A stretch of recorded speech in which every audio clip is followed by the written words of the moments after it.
တပတ်ကဂမ်ဘီယာနောက်မှာ OIC ရှိပါတယ် OIC နဲ့တူအခုပါဝင်ပတ်သက်လာတာကအခုပြင်သစ်တို့ကနေဒါတို့ဂျာမနီတို့စသဖြင့်ပေါ့နိုင်ငံကြီးတွေကဝင်ရောက်ပြီးဆွင်းကြီးလောင်းတာကိုတွေ့ရတယ်အဲ့ဒီအပြင်ကို UN ရဲ့ IMM လို့ခေါ်တဲ့အထူးအဖွဲ့အစည်းကအစဝင်ရောက်ပြီးသူတို့ပူးပေါင်းလိုက်ဆိုတော့သူတို့အင်အားကတအားကိုကြီးပါတယ်နော်အင်အားကြီးတာအတွက်ကြောင့်မို့လို့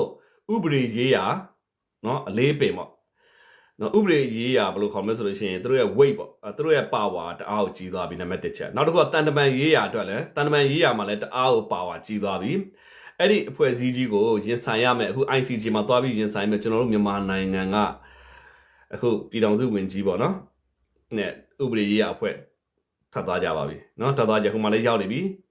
ခုခံကာကွယ်နေပါပြီအဲ့တော့တော်တော်ကြီးကိုသူတို့စူးစမ်းရမှာဖြစ်တယ်စူးစမ်းမှာဆိုတော့ကျွန်တော်အမှုသွားလာနဲ့ဖြစ်ပုံစမ်းပုံတွေမှာတေချာလေ့လာကြည့်တဲ့အခါမှာဒီ ICJ အမှုကတရားစွဲဆိုခြင်းဆိုတာတဲ့ပိုးနေအောင်ကျွန်တော်တွေ့ရတယ်တရားစွဲဆိုခြင်းဆိုတာလည်းပို့ပြီးတော့ဒီကိစ္စဘယ်လိုခေါ်မလဲဆိုလို့ရှိရင်နိုင်ငံရေးလူမျိုးရေးနော်နိုင်ငံရေးလူမျိုးရေးဖိအားပေးခြင်းတစ်ခုလို့ပဲကျွန်တော်တို့သုံးသပ်လို့ရပါတယ်။ဘာကြောင့်လဲဆိုတော့ဒီအမှုကသူတို့နိုင်မယ်မနိုင်မယ်ဆိုတာမသိချဘူး။သူတို့ဘက်ကရှေ့နေပေါ့သူတို့ဘက်ကဥဆောင်တဲ့ရှေ့နေကလည်းဆိုလမန်ဘယ်သူလဲတော့ကျွန်တော်မသိဘူးပေါ့နော်။အမေရိကမှာသူလည်းတကယ်ကိုဘယ်လိုခေါ်မလဲဆိုတော့ဥပဒေရေးရနဲ့ပတ်သက်ပြီးတော့ကျွမ်းကျင်ပြီးတော့